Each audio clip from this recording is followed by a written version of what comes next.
কোরআন পাক আল্লাহ তথ্য কোট করে দিয়েছেন মিল্লাতা ইব্রাহিম। আল্লাহ বলছেন আমি ইব্রাহিম নবীর দিন তোমাদের জন্য প্রতিষ্ঠা করতে পৃথিবীতে পাঠিয়ে দিয়েছে।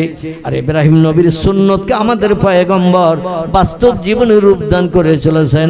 যত পয়গম্বর পৃথিবীতে এসেছে কোন পয়গম্বরের খাতনা ছিল এমন কোন তথ্য কেতাবে লেখা নাই, কিন্তু ইব্রাহিম নবীকে আল্লাহ পাক 80 বছর বয়সে মুসলমানি করে খাতনা দিতে বলেছিলেন। এই জন্য উম্মতে মুহাম্মাদি আমাদের 5-7 বছর বয়স হলে আমরাও সুন্নতে ইব্রাহিমি খাতনা দিই না। ইব্রাহিম নবীর বয়স যখন 80 বছর আল্লাহ হুকুম করলেন জিবরিল আমিন মারফত, তুমি তোমার লিঙ্গের মাথার চামড়াটা কেটে দাও, দিয়ে তুমি সুন্নতে অবলম্বন করো, খাতনা করো। কারণ লিঙ্গের মাথার চামড়ার ভিতরে ময়লা থাকে, দোষণীয় জীবাণু পয়জন থাকে, নাপাকি থাকে, ওটা কেটে পরিষ্কার করো। অন্য তোমার ইবাদত আমার কাছে গ্রহণীয় হচ্ছে না, কারণ আমি আল্লাহ পবিত্র। ওই বান্দার ইবাদত পছন্দ করি যে বান্দা হয় পবিত্র। আল্লাহ হুকুম করেছে ইব্রাহিম নবীর বয়স 80 বছর, এন হুকুমের মান্যতা দেবে না কি দেবে না পয়গম্বরেরা এই পৃথিবীতে আল্লাহর হুকুমের মান্যতা দিতে জীবন উৎসর্গ করেছে। আর একটি দলের মানুষ এই পৃথিবীতে আল্লাহর হুকুমের মান্যতা দিতে যে জীবন উৎসর্গ করে দিয়েছেন। একটা দলের নাম হলো নবী আম্বিয়ার দল, একটা দলের নাম হলো ওলি আউলিয়ার দল। এই দুটি দল ছাড়া আর কোন দলের মানুষ আল্লাহর হুকুমের মান্যতা দিতে জীবন উৎসর্গ করতে চায় না, সময় দিতে চায় না, কষ্ট করতে চায় না, পরিশ্রম করতে চায় না। আলেমও না, হাফেজও না, মুফতিও না, কারিও না, মসজিদ ইমাম না, মুয়াজ্জিন না, মুক্তাদি না। যেখানে লাভ সেখানে আমরা, যেখানে লস সেখানে আমরা নাই। নবীরা অতটা বুঝতো না, ওর আল্লাহ বলেছে করতেই হবে। জোরে বলুন একটু সুবহানাল্লাহ। আর একটা দলের মানুষ তারা আল্লাহর হুকুমকে বাস্তবে রূপদান করে আল্লাহর আপন বান্দা বলেছেন। এরা হলো ওলি আউলিয়ার দল। একটু চিল্লাই বলুন সুবহানাল্লাহ। আমার ভাইরা, উনি বলে ইব্রাহিম নবীর জীবনীতে পড়েছি দেশের মানুষ বছরে একবার করে মেলা হতো ইরাকের দেশে। ইব্রাহিম নবীর জন্ম হলো ইরাকের দেশে, জায়গাটির নাম হলো বাবেল। কি নাম বললাম? বাবেল নামক একটি জায়গা, দেশটির নাম ইরাক। এখানে তিনি আজরের ঘরে জন্মগ্রহণ করেছিলেন। লম্বা ঘটনা, আমি ওদিকে যেতে চাচ্ছি না। যেটা বলতে চাচ্ছি, আল্লাহ পাক তাকে বললেন ইব্রাহিম তুমি খাতনা দাও, মুসলমানি করো। ইব্রাহিম বলল আল্লাহ কিভাবে কি করি? বলে তুমি যে কোনো একটা ধারালো অস্ত্র নিয়ে যে তোমার গুপ্তাঙ্গ আলগা করে জনসমাজে বার করে খাতনা দিতে অসুবিধা হবে, লজ্জায় পড়ে যাবে, কারণ তুমি বয়স বৃদ্ধ হয়ে পড়েছো। এজন্য ঝোপঝাড় জঙ্গলে আড়ালে চলে যাও, সেখানে গিয়ে তুমি খাতনা করে ফিরে এসো, আমি আল্লাহ ওটা পছন্দ করি। ইব্রাহিম নবী একটা কুড়ুল নিলেন বাড়ি থেকে, কুড়ুল। ফাঁকা জাল ফাঁসা ফি উনুকিহি, জোরে বলুন একটু সুবহানাল্লাহ। আচ্ছা, এখন আমাদের হাজামেরা যারা মুসলমান দিতে আসে ওরা কুড়ুল আনে তো নাকি?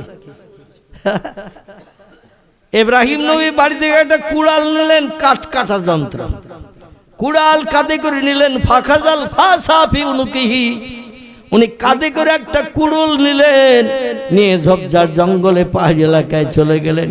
একটা পাথর নিয়ে নিচে রাখলেন, পাথর উপরে লিঙ্গের মাথাটা চামড়াটা ধরে টেনে ধরলেন, আর কুড়ুলটা ডান হাতে ধরে একটা কোপ দিয়ে মাথার চামড়া কেটে দিয়ে খাতনা করেছিলেন। ইব্রাহিমের সুন্নত আমাদের নবী মান্যতা দিয়েছেন, এজন্য আমরাও খাতনা দিয়ে ইব্রাহিমের সুন্নত আদায় করি। জোরে বলুন একটু সুবহানাল্লাহ। এই ডক্টর শিবশক্তি স্বরূপজি বলছেন পয়গম্বর ইব্রাহিম নবীকে তার দেশের মানুষ বলছে চলো মেলায় যাব। মেলায় ইব্রাহিম নবী বললেন মেলায় মদ খাওয়া হয়, সুদের ব্যবসা হয়, জুয়া খেলা হয়, তাস খেলা হয়, নারী পুরুষ অবৈধভাবে মেলামেশা করে, সেখানে চুরি ডাকাতি হয়, গালিগালাজ হয়, মারামারি হয়, মেলায় হাজারো ধরনের কাজ হয়। আর আমি আল্লাহর পয়গম্বর হয়ে মেলায় যাব, ওটা আমি পছন্দ করি না। উনি একটু মাথায় যুক্তি খেলে বললেন শোনো, আনা সাকিবুন, আমি একটু অসুস্থ, আমার জ্বর হয়েছে, জ্বর, আর জ্বর হলে গায়ে শক্তি ক্ষমতা থাকে না, তাই আমি শুয়ে আছি, আমি বোখারে পড়েছি, জ্বরে পড়েছি, উঠতে পারছি না, আমি যেতে পারছি না, তোমরা যাও। বলে আমরা সবাই যাচ্ছি বিবি বাচ্চা মেলা আনন্দ করতে, আর তুমি কেন যাবে না? বলে আমার শরীর খারাপ। ওরা বলছে শরীর যখন খারাপ তাহলে তুমি বাড়ি থাকো, আর আমরা বিবি বাচ্চা সবাই যাচ্ছি, আমাদের ঘর বাড়িগুলো পাহারাও দেবে কে? তুমি বাড়ি থাকলে অন্তত একটু সেফটি হবে, দরওয়ান হিসাবে আমাদের বাড়ি ঘরগুলো দেখবে, আর কোনো চোর আসলে তোমার দেখলে আর অন্তত বাড়ির মালটাল বার করে নিয়ে যেতে পারবে না। ইব্রাহিম নবী বললেন আল্লাহ তোমার শুকরিয়া শেষ করতে পারি না, জোরে বলুন একটু সুবহানাল্লাহ।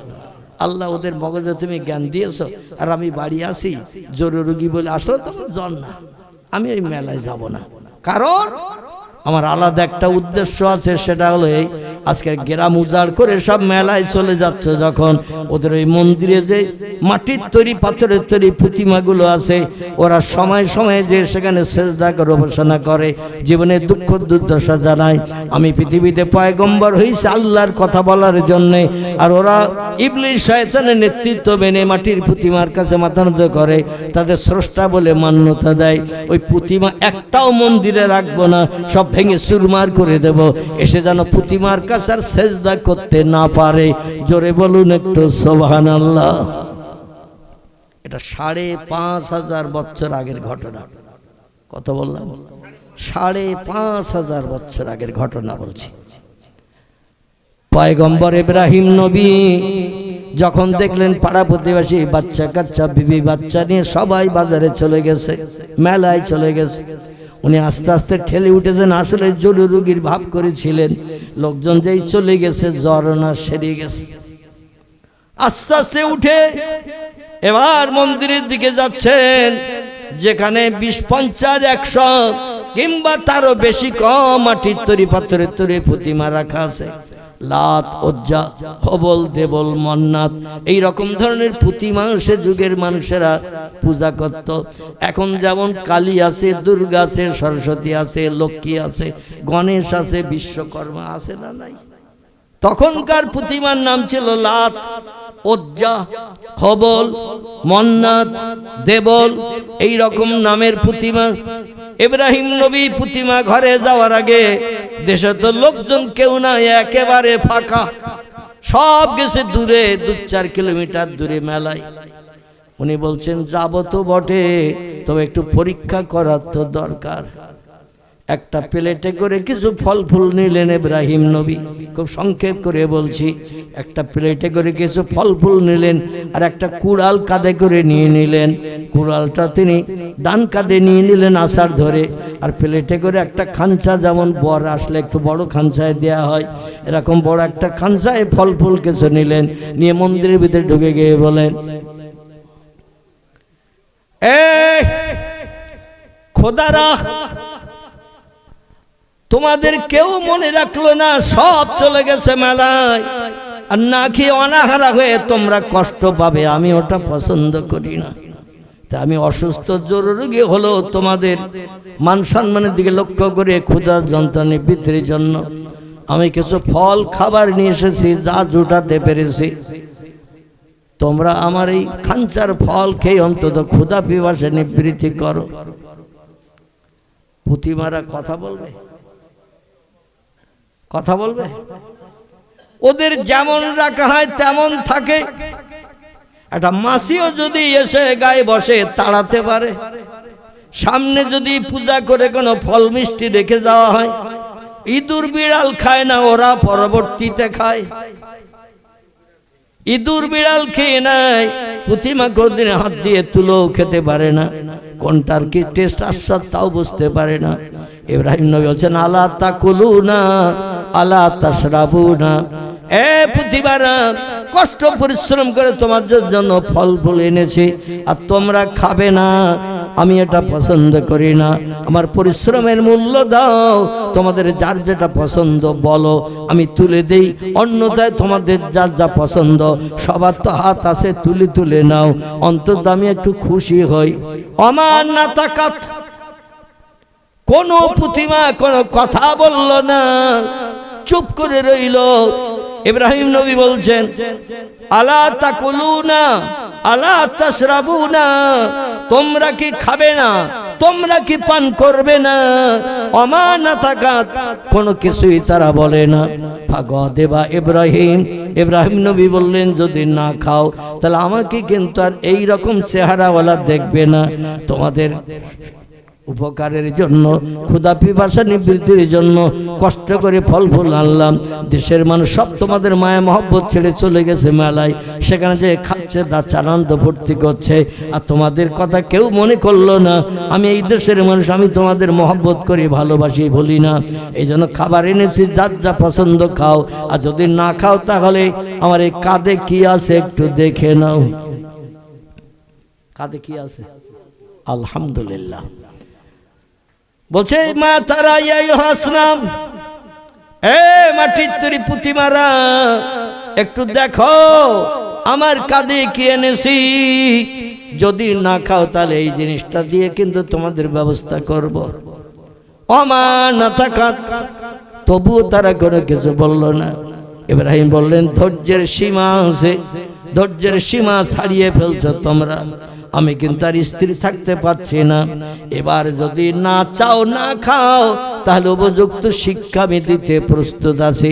তা ওরা কোনো কথা যখন বলল না, ফাগদেবা ইব্রাহিম, হযরতে পয়গম্বর ইব্রাহিম আলাইহিস সালাম রাগান্বিত হয়ে ফাকাজাল ফাসা, কুরুলটা দুই হাতে করে ধরে নিলেন, কাঁধের থেকে নামিয়ে নিয়ে এবার এক একটার উপরে গুড়ুম গুড়ুম করে কুরুল দিয়ে গর্দানে, ঘাড়ে, হাতে, কাঁধে, যার যেখানে মনে ইচ্ছা হচ্ছে মাথায় শুধু কোপ মারতে শুরু করেছেন।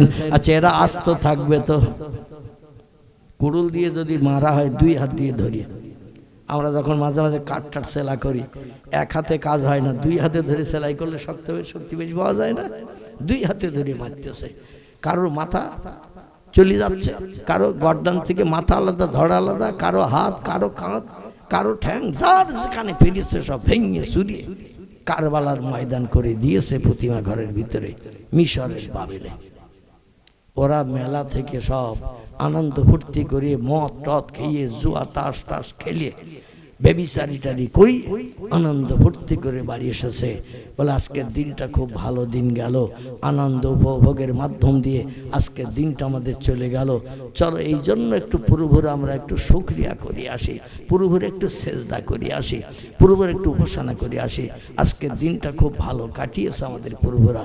মন্দিরে যেয়ে দেখে সব কারবালা হয়ে রয়েছে, কারো ঠ্যাং নাই, কারো হাত নাই, কারো গর্দান নাই, কারো কাঁধ নাই। এইরকম এক একজন এক এক সব চিত হইয়ে ভুট হইয়ে সব পড়ে রয়েছে। ওরা বলছেন ফাহি নাজেন।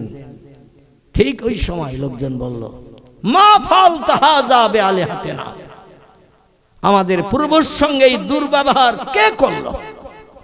মা ফাল তাহাজা বে আলিহাতিনা, আমাদের এই প্রভু স্রষ্টা এদের সঙ্গে এই দুর্ব্যবহার করলো কে? কে যে করিয়েছে লোক খুঁজে পাচ্ছে না।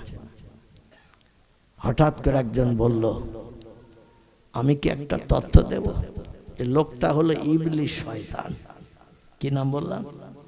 ইবলিস শয়তান। ওর মগজে জ্ঞান আছে না নাই? শয়তানের মগজে মানুষের থেকে অনেক জ্ঞান বেশি। শয়তানকে আল্লাহ পাক এমন জ্ঞানে জ্ঞানান্বিত করেছিলেন, ফেরেশতাদের পর্যন্ত যে জ্ঞানের কোনো হদিস ছিল না। এই শয়তান জান্নাতের ভিতরে সোনা চেয়ারে বসে আর ফেরেশতাদের এইরকম নিচে বসিয়ে ওয়াজ করত ইবলিস শয়তান। মুআল্লিমুল মালায়েকা, ফেরেশতাদের শিক্ষক, টিচার বানানো হয়েছিল আদম নবী তৈরির আগে। জান্নাতের ভিতরে বসে বসে এমন জ্ঞানের কথা বলতেন, ফেরেশতারা হা করে শুনতো। কারণ আল্লাহ সরাসরি এই জেনেদের বাচ্চা ইবলিসকে এই জ্ঞানের কথাগুলো শিখিয়েছিল। তাম পৃথিবীতে ও ৭০,০০০ বছর বেঁচে থেকে ইবাদত করেছে। এমনকি বর্ণনাকারীরা বলছেন পৃথিবীর এমন কোনো জায়গা নাই যেখানে জেনেদের বাচ্চা ইবলিস সেজদা করে নাই। ৭০,০০০ বছরের ইবাদত আল্লাহ টোটাল কবুল করেছে। খজু একাগ্রতার নিয়ত করে আল্লাহর উপরে তাক্কাল ভরসা রেখে আল্লাহকে স্রষ্টা জেনে এমন ইবাদত করেছে। ৭০,০০০ বছরের ইবাদত আল্লাহ টোটাল তার কবুল করেছিলেন। জোরে বলুন সুবহানাল্লাহ। আচ্ছা, আমাদের একদিনের জুমার নামাজ আল্লাহ কবুল করেছে এরকম সার্টিফিকেট দিতে পারবো কেউ? একটু কথা বলেন। একদিনের জুমার নামাজ আল্লাহ কবুল করেছে এর সার্টিফিকেট আমরা দিতে পারবো বলে মনে হয় না। কারণ ইমাম যখন সূরা কেরাত পড়ে রুকুতে সেজদায় যায়, মনটার ইমামের সঙ্গে থাকে না, তখন জুতোই থাকে মন। জুতো দুটো আছে তো, ফিরে যেয়ে পাবো তো, বাড়ি যেয়ে গরম গরম খেয়ে আবার মাঠে ধান কাটতে যেতে হবে। গতকালকে আবার রাতের বেলা ধান চুরি করে নিয়ে গেল কেউ, আজকে তো এখনো সকাল থেকে যায়নি। কত চিন্তা নামাজে দাঁড়ালে আমাদের মগজে আসে না। অন্য সময় দেখবেন দুনিয়ার কোনো চিন্তা আসে না, যেই নামাজে দাঁড়াবেন হাজার চিন্তা মগজের ভিতরে শয়তান ঢুকিয়ে দেয়। কারণ আল্লাহ থেকে আমাকে আপনাকে বিরত করে রাখে, যাতে ইবাদত আল্লাহ কবুল না করে। আর ইবাদত যদি কবুল না করে, ওই ইবাদতের প্রতিদান হাসরে পাবে না, আল্লাহ জান্নাতে যেতে পারবে না। ওরা আর আমি একসঙ্গে জাহান্নামে পড়ব। জোরে বলুন একটু নাউজুবিল্লাহ। এই জেনেদের বাচ্চা এ ওয়াজ করত জান্নাতের ভিতরে সোনার চেয়ারে বসে, আর ফেরেশতারা এরকম সামনে বসে বসে শুনতো। সেই লোকটার জ্ঞান আল্লাহ ফেরেশতাদের থেকেও বেশি করে দিয়েছিলেন। এই জন্য তবলিগ জামাতের একজন ইমাম আশরাফ আলী থানভী রহমাতুল্লাহ আলাইহি বা আরো এরকম কিছু কিছু লোক আছে, রশিদ আহমদ গাঙ্গুই, তারা বারাহিনে কাতেয়া বলে একটি বই লিখেছেন, তাকবিয়াতুল ইমাম বলে একটি বই লিখেছেন। এই বইটি লিখেছেন মুহাম্মদ রাসূলুল্লাহ থেকে শয়তানের জ্ঞান বেশি। বিশ্বাস করবেন, মেনে নেবেন? শয়তানের জ্ঞান নাকি নবীর থেকে বেশি। নবী বলছেন ইন্নামা বুইস্তু মুআল্লিমান, আল্লাহ পাক আমাকে তাম বিশ্ববাসীর শিক্ষক করে, টিচার প্রফেসর করে পৃথিবীতে পাঠিয়েছে। আমার মতো জ্ঞান অতীতে কারো ছিল না, বর্তমানে নাই, ভবিষ্যতও হবে না। তবলিগ জামাতের সেরা মানুষ যিনি, আশরাফ আলী থানভী তার নাম, রশিদ আহমদ গাঙ্গুই তার নাম। আমার ভাইরে এনারা বই লিখেছেন, বইয়ের পৃষ্ঠা লিখেছেন মুহাম্মদের থেকে ইবলিস শয়তানের জ্ঞান বেশি। আল্লাহ ভুল করতে পারে। আল্লাহ ভুল করে তো নাকি করে? নাউজুবিল্লাহি মিন জালিক। যাই হোক, আমি ওদিকে এখন আর যাব না, বিষয়টা ওটা না। আমি যেটা বলতে চাই সেটা হলো এই, শয়তান ইবলিস আমাদের প্ররোচনা ধোঁকা দেয় নামাজে দাঁড়ালে, যাতে আমাদের নামাজ কবুল না হয়, আল্লাহর দরবারে আমরা যাতে নামাজের প্রতিদান জান্নাতে যেতে না পারি। এখন আল্লাহ এখন কবুল না করলেও হাসরের মাঠে রহিম নামের ইজ্জত দান করবেন। কোরআনে সূরা ফাতিহার 2 নম্বরের সেন্টেন্স আর রহমানির রহিম আছে না, দুটো নাম, আর রহমানির রহিম, আল্লাহর দুটি নাম এক বাক্যের ভিতরে লেখা। রহমান নামের যে মানে, রহিম নামের সেই একই মানে, নাম দুটো আলাদা। রহমান নামের গুণ পৃথিবীতে আল্লাহ বান্দাদের জন্য দান করে রেখেছেন, আর রহিম নামের গুণটা আল্লাহ তার কুদরতি হাতে রেখে দিয়েছেন, হাসরের মাঠে বান্দাদের জন্য দান করবেন বলে। জোরে বলুন সুবহানাল্লাহ। নামাজ যদি এখন কবুল নাও আল্লাহ করেন, তো এই যে মুয়াজ্জিনের আজান শুনে যাচ্ছি, হেঁটে যাচ্ছি, বাড়ি আসছি, উঠবস করছি, এক্সারসাইজ করছি, এর প্রতিদান আল্লাহ রহিম নামের ইজ্জতে অবশ্যই দেবেন বলেই কোরআনে কোট করে দিয়েছেন। জোরে বলুন একটু সুবহানাল্লাহ। আমরা বঞ্চিত হব না।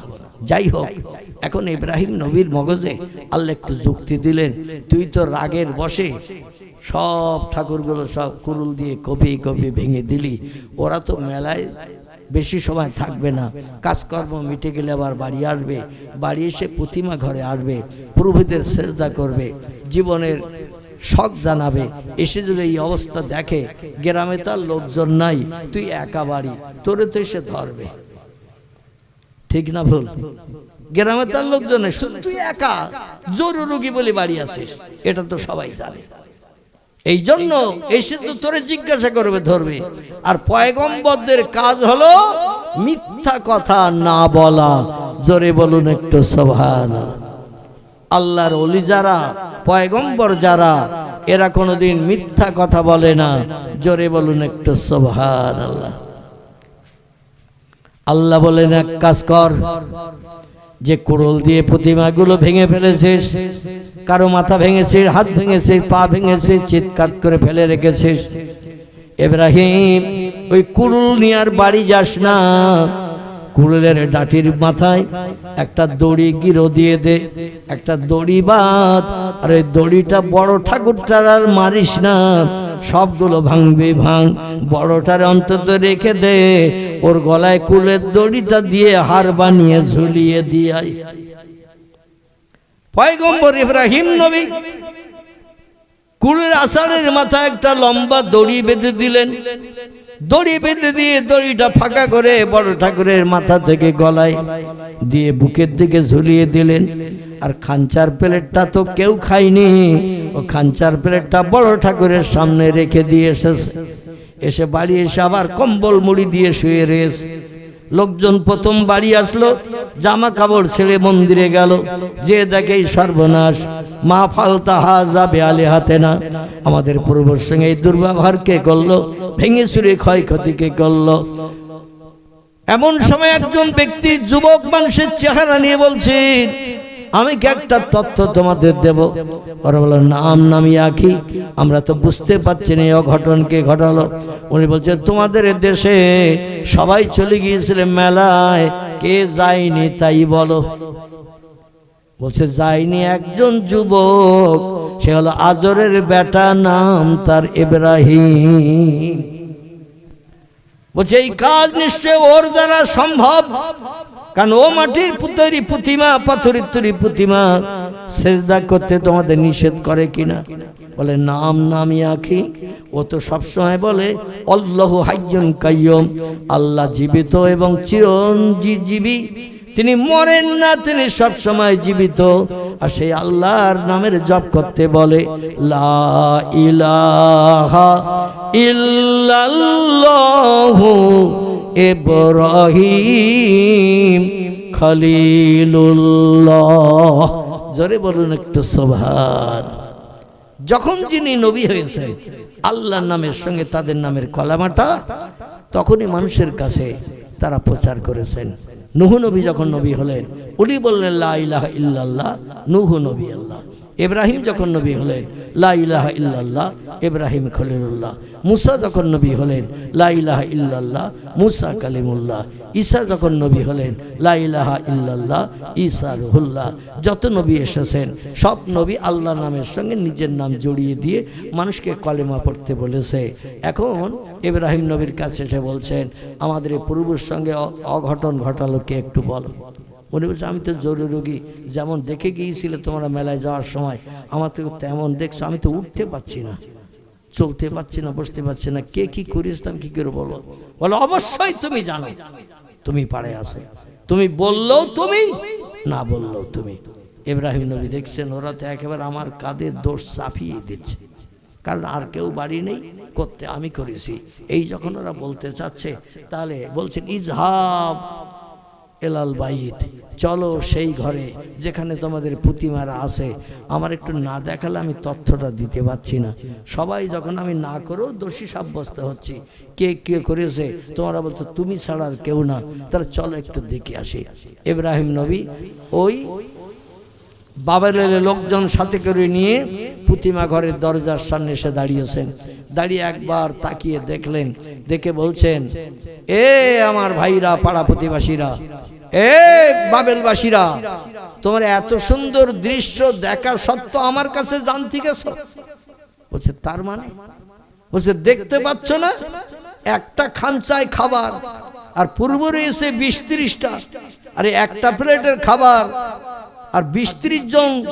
এ বলছে আমি এটা নেব, বলছে আমি এটা নেব।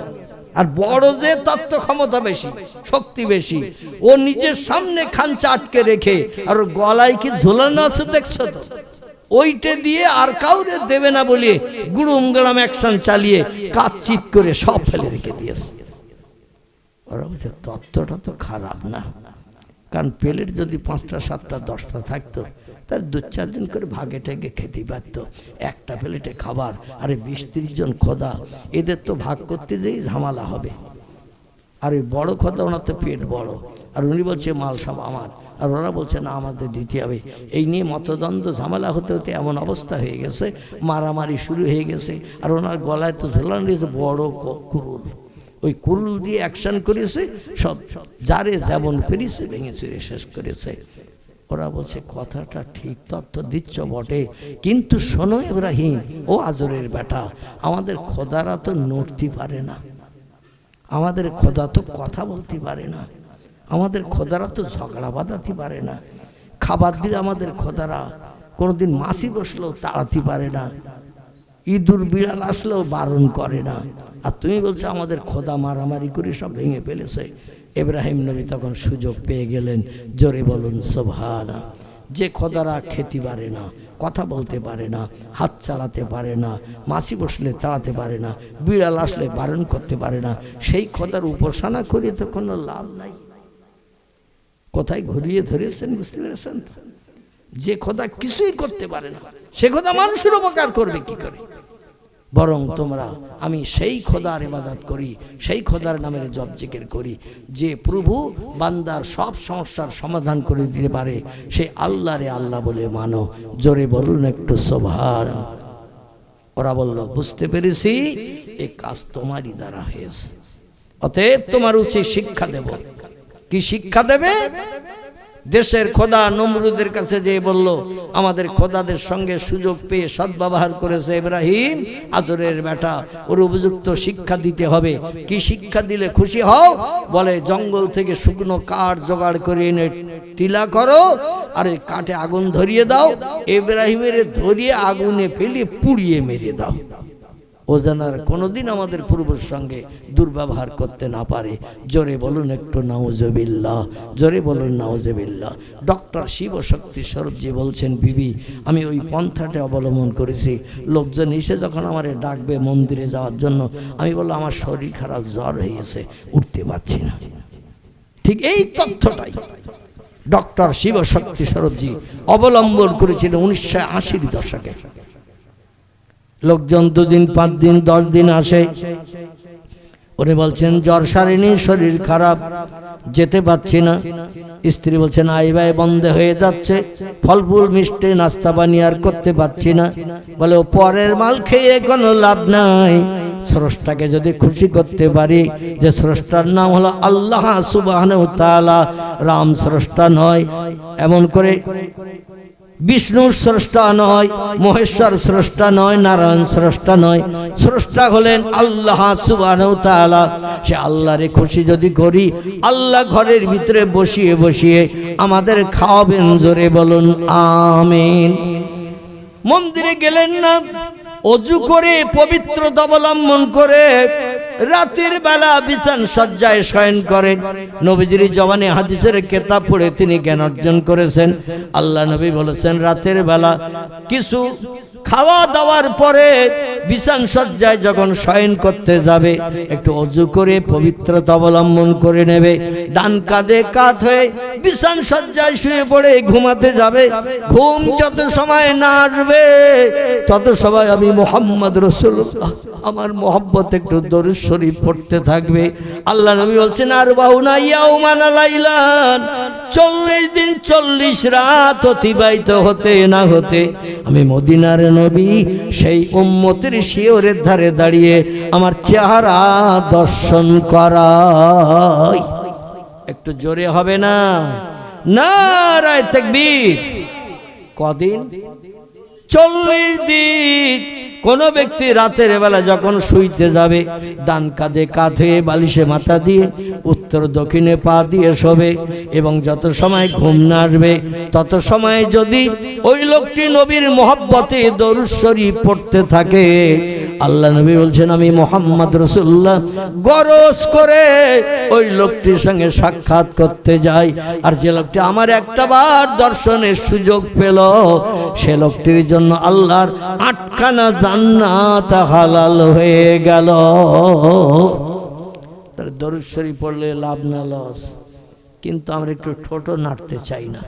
আমার ভাইরা, রাজা চন্দ্রকেতু ইয়ামানের দেশের বান্দা, নামটা শাহ সুফি আব্বাস আলী ওরফে গোরাচাঁদ। তারে ডেকে বললেন, শোনো, আমার এই লোহার গ্রিলের গায়ে যদি এক রাতে চাপার ফুল ফুটিয়ে দিতে পারো তাহলে তোমার আল্লাহরে আল্লাহ বলে মানতে আপত্তি দর্শাবো না।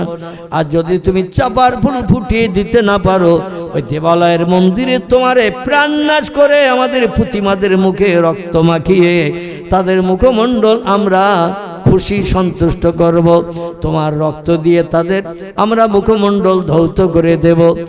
শাহ সুফি আব্বাস আলী ওরফে গোরাচাঁদ হাড়োয়ার ওই নদীর ধারে যিনি কবরস্থ হয়ে আছেন, এই লোকটা বলল, আমি তাতেই রাজি। জোরে বলুন একটু আমিন। আচ্ছা, আমাদের যদি কেউ টুপিওয়ালা, দাড়িওয়ালা, লম্বা জামাওয়ালা, আমাদের যদি কেউ বলে আমার এই লোহার প্রাচীরের বেড়ার গায়ে এক রাত্রে ফুল ফুটিয়ে দিতে হবে, আমরা দায়িত্ব নেব না পালিয়ে চলে আসবো? পালিয়ে চলে আসবো না দায়িত্ব নেব? পালিয়ে চলে আসবো। নবী বলছেন, মান কানা লিল্লাহ, যে লোকটি আল্লাহর আপন হয়ে যায়, কানা আল্লাহু লাহু, আল্লাহ তার আপন হয়ে যায়। জোরে বলুন একটু সুবহানাল্লাহ। অকুল্লা শাইইন ইয়ানফাউন নাস, পয়গম্বর মুহাম্মদ রাসূলুল্লাহ বলছেন, পৃথিবীর সব সৃষ্টি ওই লোকটা তখন বন্ধ হয়ে যায়, যারে যা বলে তারা তাই শুনতে বাধ্য হয়। শর্ত হলো বান্দাকে একটু আল্লাহর আপন হতে হবে। আমরা তো আপন হয়ে আছি মেম্বারের, আপন হয়ে আছে প্রধানের, আপন হয়ে আছে এমএলএর, আপন হয়ে আছে এলাকার মোড়লের, আপন হয়ে আছে এলাকার 1400 গুন্ডাদের, যাতে আমার ক্ষতি না করে। তাই মাঝে মাঝে চায়ের দোকানে 2 কাপ চাও খাওয়াই। ঠিক বললাম না ভুল বললাম?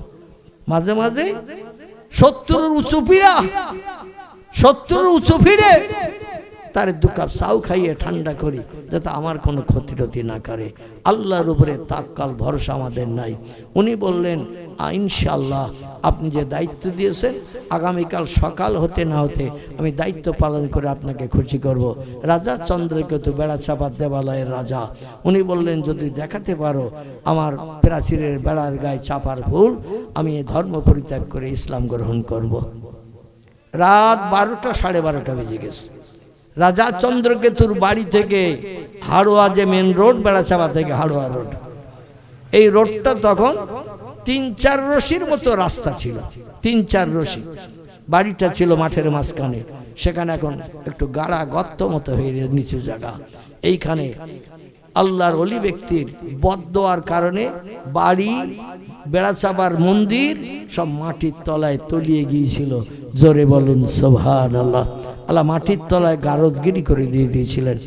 রাত 12টা, 12:30টার সময় হজরতে শাহ সুফি আব্বাস আলী ওরফে গোরাচাঁদ রহমাতুল্লাহ আলাইহি রাজা চন্দ্রকেতুর সঙ্গে সন্ধ্যার সময় কথা বলে ওনার বাড়ি থেকে বেরিয়ে রাস্তার একটু কাছাকাছি একটা বড় বট গাছ ছিল। বট গাছ রাস্তার ধারে এখনো দেখা যায় না, অসৎ গাছ, বট গাছ থাকেই না, একটা বট গাছ ছিল। ওই বট গাছের গায়ে হেলান দিয়ে নিশ্চিন্তে একটু ঘুমাচ্ছেন, কারণ দুশ্চিন্তায় ঘুম হয় না, রাত জেগে জেগে কাজ হয় না। এলাকার নেতা যারা তাদের বশ করতে পারলে জনগণ বশ হবে। এটা ছিল নবীদের চরিত্র, ওলিদের চরিত্র। জোরে বলুন সুবহানাল্লাহ।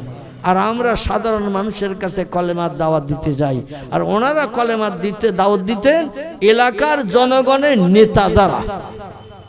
নেতা যদি বশ মানে, জনগণ বশ মানতে দেরি করবে না। এই চিন্তা ভাবনা করে গাছের গায়ে হেলান দিয়ে একটু চিন্তামুক্ত হয়ে একটু তন্দ্রাভিভূত ভাব, হঠাৎ করে রাজা চন্দ্রকেতু রাজদরবার থেকে লোক পাঠিয়ে দিলেন, সে ফকিরটা পালিয়ে চলে গেছে না, আসে একটু দেখে আইতো। লোকজন বাড়ি থেকে বেরিয়ে রাজদরবার থেকে বাইরের দিকে যেয়ে রাস্তার কাছাকাছি যেয়ে দেখে বট গাছের গায়ে হেলান দিয়ে একটু নাকের আওয়াজ তুলে ঘুমাচ্ছে। জোরে বলুন একটু সুবহানাল্লাহ। তো লোকজন এই দৃশ্য দেখে রাজা চন্দ্রকেতুর রাজবাড়িতে ফিরে এসে বলছেন, উনি কোথাও পালিয়ে যান নাই, ওই বড় বট বৃক্ষ আছে, ওই বট গাছের গায়ে হেলান দিয়ে রাত জেগে জেগে থাকেন, আল্লাহর ইবাদত বন্দেগী করেন, ঘুম হারাম করেছেন, তা আজকে একটু স্বস্তির ঘুম ঘুমাচ্ছে। নাকের আওয়াজও ফোঁস করে আওয়াজ হচ্ছে। অনেকে রাতের বেলা ঘুমালে নাকের শব্দ হয় না, অনেকের হয় কি না, এইরকম একটু শব্দ হচ্ছে নাকের। বলছে উনি কাল ঘুমাচ্ছেন। রাজা চন্দ্রকেতু বলল ঠিক আছে, তাহলে সকালবেলা পাওয়া যাবে তো, দেওয়ালয়ে ওরে মার্ডার করব, প্রাণনাশ করব, মন্দিরে প্রতিমাদের সন্তুষ্ট খুশি করব, ওর রক্ত মাখিয়ে দেব, কারণ আমাদের ধর্মের বিরুদ্ধে মন্তব্য করছে, আলোচনা করছে। রাখে আল্লাহ, মারে কে? মারে আল্লাহ, রাখে কে? রাত 1টা-1:30টার দিকে ইলহাম হয়ে গেল, ইয়া আব্দি, ও আমার বান্দা, ইয়ামানের অধিবাসী আব্বাস আলী ওরফে গোরাচাঁদ, চেহারাটা দেখতে খুব সৌন্দর্যমণ্ডিত ছিল, তাই হিন্দু ভাইরা তারে গোরা গোরা বলে ডাকতো। রাতের বেলা আকাশে চাঁদ উঠলে যেমন সুন্দর দেখায়, ওনার চেহারা ওই রকম সুন্দর দৃশ্যধারী ছিল, তাই গোরা বলতো, গোরা। আমার ভাইরা, আল্লাহর ইলহাম হয়ে গেল, আমার বান্দা তুমি যে ওয়াদা করে এসেছো, তোমার ওয়াদা পূর্ণের দায়িত্ব আমার কাঁধে দিয়েছো, এই জন্য আমি আল্লাহ ওর বেড়ার গায়ে পুরোটা চাপার ফুল চতুর্দিকে ফুটিয়ে দিয়েছি। এই রাতের বেলায় তত্ত্ব দিয়ে এসো, যাতে নিশ্চিন্ত মনে বাকি রাতটা ঘুমায়।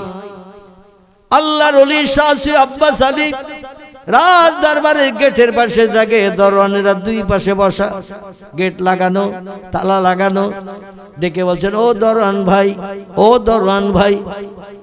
2-5বার ডাক দেওয়ার পরে দরওয়ানদের ঘুম ভেঙে গেল।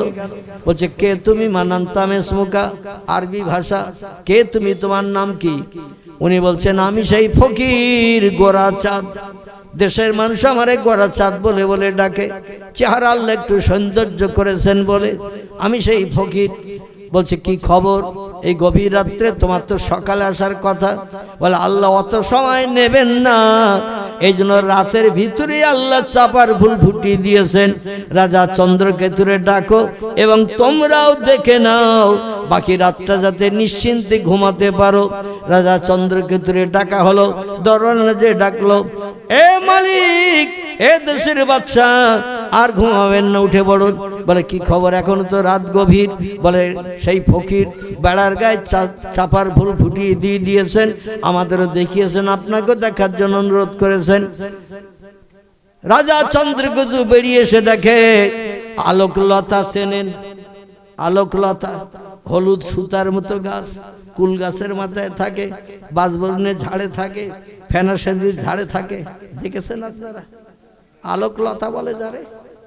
এর কিন্তু গোড়া মাটিতে থাকে না, আলোকলতার গোড়া মাটিতে থাকে না, মাটির কোনো কানেকশন লাগে না, যে গাছেই থাকে ওই গাছের রস টেনে টেনে খায়। গাছের ডাল মরে যায় কিন্তু ওদের মরণ নাই। আম গাছে চিনের ডাল দেখেছেন? চিনের ডাল হয় না, এই কিন্তু পর গাছা বলে রে, যে গাছে হয় সে গাছের ডালের মাথাটা খেয়ে নেয়, ওই বাড়ে কিন্তু গাছের পাতা ডগা বাড়ে না, মানে যে গাছে থাকে সে গাছের ডগাটাই খেয়ে নেয়। আলোকলতার মতো চাপার পাতার ফুল পুঁতি পাতার গোড়ায় গোড়ায় একটা ওই লোহার গ্রিলের পাঁচিলে এমন করে পেঁচিয়ে পেঁচিয়ে পেঁচিয়ে পেঁচিয়ে পুরো চতুর্দিকে, রাজদরবারের চতুর্দিকে এইভাবে চাপার ফুল ফুটি সৌন্দর্যমণ্ডিত করলেন। রাতটা ছিল চাঁদনি রাত, জোরে বলুন একটু সুবহানাল্লাহ। দেখতে অপরূপ সুন্দর দেখাচ্ছে।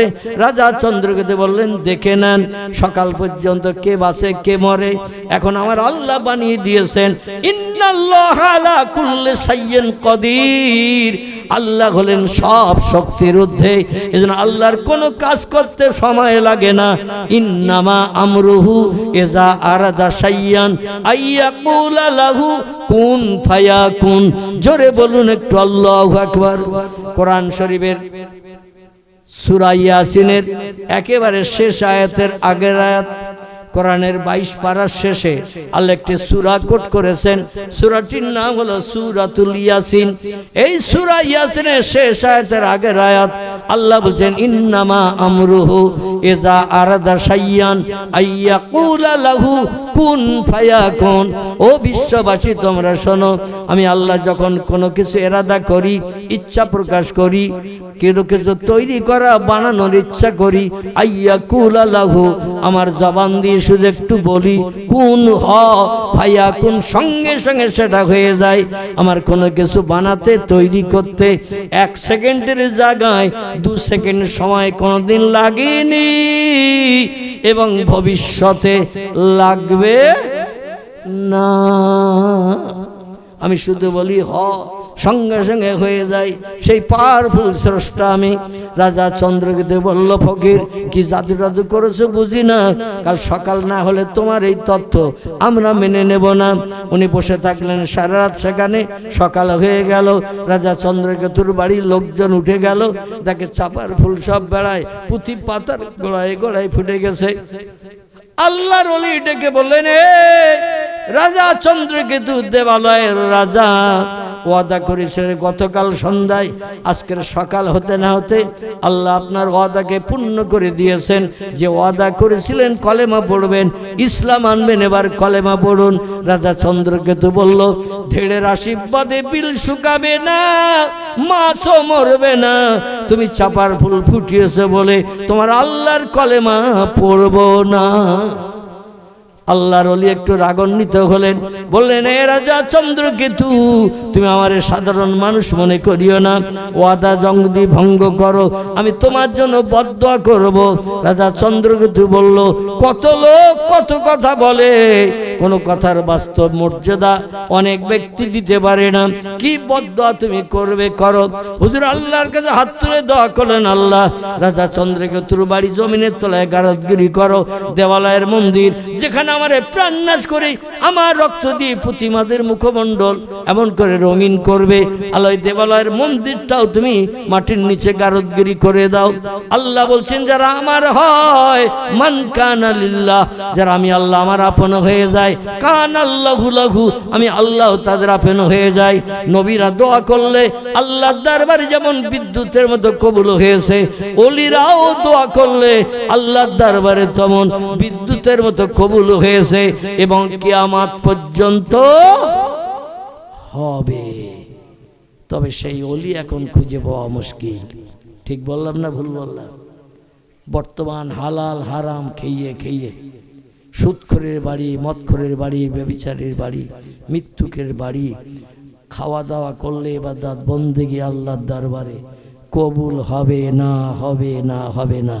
তিরমিজি শরীফের হাদিস, মুসুরির দানার নাই, ছোট্ট একটা সুদের পয়সা দিয়ে কোনো দানা খাবার কিনে গালের ভিতরে দিয়ে দাঁত দিয়ে চাপন দিয়ে জিভটা লাগিয়ে যদি টেস্ট আস্বাদ চাকেন, টক তিতো ঝাল কি মিষ্টি, যে কোনো খাবারে জিভ লাগালে আস্বাদ বোঝা যায় না, যায় না, টক তিতো মিষ্টি কি ঝাল। একটা মুসুরির দানার নাই, তিরমিজি শরীফের হাদিসের কথা বলছি। মুসুরির দানা বোঝেন তো, ছোট ডাল, ওই ডালের মতো একটা দানা সুদের পয়সা দিয়ে কিনে গালের ভিতরে দিয়ে দাঁতে চাপন দিয়ে দানাটা ফাটিয়ে জিভ লাগিয়ে যদি আস্বাদ চাকেন, আল্লাহ নবী তিরমিজি শরীফের হাদিসে বলছেন, একটানা 40 দিন তার কোন ইবাদত আল্লাহর দরবারে কবুল হবে না। আর ইবাদত যদি কবুল না হয়, আল্লাহ ওই লোকটার ডাক শুনবে বলে মনে হয়। কারণ আফজালুল ইবাদাতে ইবাদাতুস সালাহ, হাদিস শরীফ এসেছে, নবী বলছেন উত্তম ইবাদতের নাম হলো নামাজ। তবে নামাজ তাদের আল্লাহর দরবারে কবুল হবে যারা মিথ্যা কথা বলবে না, চুরি ডাকাতি ছিনতাই গুন্ডামি করবে না, মদ খাবে না, সুদের ব্যবসা করবে না, সিনেমা যাত্রা যাবে না, অবৈধ মেয়েদের সঙ্গে রাত জেগে টেলিফোনে এমন করে অবৈধ প্রেম প্রীতি ভালোবাসার গল্প গুজব করবে না। এদের ইবাদত বন্দেগী আল্লাহ কবুল করতে দ্বিধাবোধ করবে না। কিন্তু যারা কোরআনের বিপক্ষে কাজ করবে, ও হারামা হারামাহু, কোরআনে যেগুলো আল্লাহ নিষিদ্ধকরণ করেছে এগুলো যদি আমাদের বাস্তবে আমল করে চলি, তাহলে দুনিয়াও শেষ, পরকালও শেষ। আল্লাহ আমাদের সকলকে, রাত 11টার উপরে হয়ে গেছে, যা কিছু শোনালেন, আগামীতে যদি মদ খাই, আমি অনুরোধ করব যুবক ভাইদের কাছে, মদ খেলে লোকটা বেঈমান হয়ে যায়, ঈমান হারা হয়ে যায়। কারণ খারাপ জিনিস, হারাম জিনিস হালাল মনে করে খেলেই সঙ্গে সঙ্গে লোকটা কাফের হয়ে যায়। সুদ হারাম জিনিস, এটাকে যদি ভালো ব্যবসা মনে করে যদি কেউ করে, সঙ্গে সঙ্গে লোকটা কাফের হবে। আমার ভাইরা, অবৈধ নারীর হাতে পেজি পুরুলি পাপড় যদি অবৈধ প্রেম ভালোবাসার মাধ্যম দিয়ে বশ করার জন্য দেন, হাত নাপাক হয়ে যাবে, জবান নাপাক হবে, আমার ভাই চোখ নাপাক হবে। আরে নাপাক দেহের ইবাদত আল্লাহ কবুল করবে বলে মনে হয়? দুনিয়াও শেষ, পরকালও শেষ। আল্লাহ আমাদের সকলকে বাকি জিন্দেগি যতদিন হায়াতে বেঁচে থাকা পতঙ্গ আমার জান্নাতে কোনোদিন ঢুকতে পারবে না যতদিন তোমার দেহ পবিত্র বানানো না হবে। আমার জান্নাত হলো পবিত্র জায়গা, এখানে নাপাকির কোনো লেশ মাত্র নাই। টোটাল 8খানা জান্নাতের ভিতরে আল্লাহ পাক একটা পেশাব ঘর রাখে নাই, একটা পায়খানা ঘর নাই, একটা ময়লা ফেলার ডাস্টবিন পর্যন্ত, নোংরা ফেলার জায়গা পর্যন্ত জান্নাতে নাই। টোটাল জান্নাত হলো পবিত্র। জোরে বলুন একটু সুবহানাল্লাহ। আর দুনিয়ার জমিনে 65 বছর বেঁচেছ, 72 বছর বেঁচেছ, 81 বছর বেঁচে আছো তুমি, আর তুমি অবৈধ কাজকর্ম করেছো। ও হাল্লালা হালালাহু ও হারামা হারামাহু, কোরআনে যেগুলো তোমাদের জন্য বৈধ ঘোষণা করেছে সেগুলো পরিত্যাগ করেছো। ও হারামা হারামাহু, কোরআনে যে কাজগুলো নিষিদ্ধকরণ করেছে সেগুলো ভালো মনে করে আমল করেছো, জীবনে প্রতিফলিত করেছো। সিনেমা দেখতে গেছো, যাত্রা দেখতে গেছো, ভিডিওয়ে গেছো, অবৈধ মেয়েদের নিয়ে পিকনিক স্পটে গার্ডেনে যে বাদাম ভাজা গালে তুলে তুলে মাঝে মধ্যে খাইয়েছো, ফুচকা গালে তুলে দিয়ে দিয়েছো। আমাদের এই পার্শ্ববর্তী এলাকায় আবার একটা জায়গা তৈরি হয়ে গেছে, নাম তার ঘোরবাড়ি। কি বাড়ি নাম শুনেছেন তো নাকি? জাননি আপনারা, আমি বলবো না, গেছেন তবে নাম শুনেছেন তো? ওই দণ্ডিরহাট ময়লা খোলা ফকিরহাটের আগে রাস্তার বাম দিকে দেখবেন ওখানে একটা পিকনিক স্পট তৈরি হয়েছে, নাম তার ঘোরবাড়ি।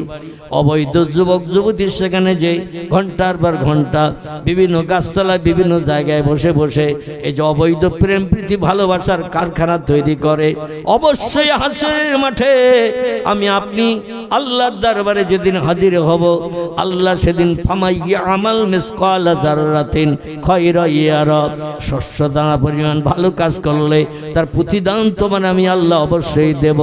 ওমাইয়া আমাল মিসকালা যাররাতিন শাররা ইয়ারা, আবার শস্য দানা পরিমাণ খারাপ কাজ যদি করো তারও বদলা তোমারে দেয়া হবে। তো বিষয়টা হলো এই রকম, সৎ কাজ করলে প্রতিদান পাবে পরে, খারাপ কাজ করলে প্রতিদান দেয়া হবে প্রথম। বোঝা গেল তো? খারাপ কাজ যদি করেন খারাপের প্রতিদান প্রথম দেয়া হবে, খারাপের প্রতিদান দিয়ে জাহান্নামের আগুনে সাবান মাখিয়ে আল্লাহ বলছেন কুল্লামা নুদিজাত জুলুদুহুম বাদদালনাহুম জুলুদান গায়রাহা লিয়াযুকুল আযাব। জোরে বলুন একটু আল্লাহু আকবার। আচ্ছা, এই যে কোরআন হাদিসের আলোচনা করছি আপনাদের ভালো লাগতেছে না? শুধু কেচ্ছা কাহিনীর দিকে যাব? হ্যাঁ, কোরআনের আয়াত হাদিস শরীফ পড়ে যে বক্তব্য রাখছি এর সকলের কাছে কিন্তু ভালো লাগবে না। কি ঠিক বললাম না ভুল বললাম? তবে কোরআন হাদিসের আলোচনা যদি করা না হয়, শুধু কেচ্ছা কাহিনী বলা হলে ও মজলিস আল্লাহর রহমত আসবে না, আল্লাহর রহমত বর্ষিত হবে না। কারণ এই শুধু কেচ্ছা কাহিনীর আলোচনা করলে মজলিসটা হবে শুকনো মজলিস। কি মজলিস? শুকনো মজলিস, রসকস কিছুই পাওয়া যাবে না। এই জন্য কোরআন পড়তে হবে, নবীজির জবানে হাদিস পড়তে হবে, তার মানে মতলব জনগণকে বলতে হবে। কারণ পৃথিবীতে দুটি কিতাব হলো চিরসত্য, একটি হলো আল্লাহর পাক কালাম কোরআন, একটি হলো পয়গম্বর মুহাম্মদ রাসূলুল্লাহর জবানে মোবারক। আরবি ভাষায় যাকে হাদিস শরীফ বলা হয়। কি বলা হয়? হাদিস শরীফ। হাদিস শরীফ শব্দটি হলো আরবি ভাষা, ইংরেজিতে বলা হয় দ্য সেইন্স অফ মুহাম্মদ সাল্লাল্লাহু আলাইহি ওয়াসাল্লাম, বাংলায় বলা হয় নবীজির বাণী, নবীজির কথামালা। বিশ্ব নবীর কথাবার্তা, কাজকর্ম, চালচলন, খাওয়া দাওয়া, ওঠা বসা, সব আমলগুলোকে বলা হয় হাদিস। জোরে বলুন একটু আমিন। নবীজির জীবনে আদর্শের গল্প গুজব, কথাবার্তা যা কিছু নবী বলেছেন করেছেন, সাহাবায়ে কেরাম সব মেমোরিতে জমা করেছেন। পরবর্তীতে যারা কিতাব লিখেছেন তাদের কাছে বর্ণনা করেছেন, সেগুলো আমাদের কাছে হাদিস হিসাবে বিবেচিত। কারবা নাম বুখারী শরীফ, কারবা নাম মুসলিম শরীফ, কারবা নাম তিরমিজি, কারবা নাম আবু দাউদ, কারবা নাম ইবনে মাজাহ, কারবা নাম নাসাই, কারবা নাম দারমি, কারবা নাম দারকুতনি, কারবা নাম বাইহাকি, কারবা নাম তিবরানি, কারবা নাম মুয়াত্তায়ে মালিক, কারবা নাম মিশকাতুল মাসাবি, কারবা নাম ইবনে হাব্বান, কারবা নাম আল হাকিম, কারবা নাম আল মুস্তাদরাক, কারবা নাম তারগিব, কারবা নাম আল হাসান। এগুলো সব সহিহ হাদিসের কিতাবের নাম, ভরা আছে পয়গম্বরের জবানে। কিছু কম বেশি 3.5 লক্ষের মতো। কতটা বললাম? 3.5 লক্ষের মতো নবীর জবানি লেখকেরা কেতাবে লিপিবদ্ধ করে রেখেছেন। শরীয়তের ফতোয়ার কেতাবে লেখক একমত হয়ে লিখেছেন, নবীজির জবানি কিয়ামত পর্যন্ত একটা মিথ্যা কেউ বানাতে পারবে না। আর আল্লাহর পাক কালাম কোরআনের একটা তথ্য মিথ্যা কেউ বানাতে পারবে বলে মনে হয়? আল্লাহ কোরআনের শুরুতে ইন্ট্রোডাকশন, সূচনা ভূমিকাতেই জানিয়ে দিয়ে প্রথম আমাদের মগজ সাফ করে দিয়েছেন। কোরআন পড়ার আগে, কোরআন তেলাওয়াতের আগে, কোরআনের জ্ঞান অর্জনের আগে আল্লাহ প্রথম শব্দটা ব্যবহার করেছেন আলিফ লাম মিম, যালিকাল কিতাবু লা রাইবা ফি হুদাল লিল মুত্তাকিন। জোরে বলুন একটু আল্লাহু আকবার।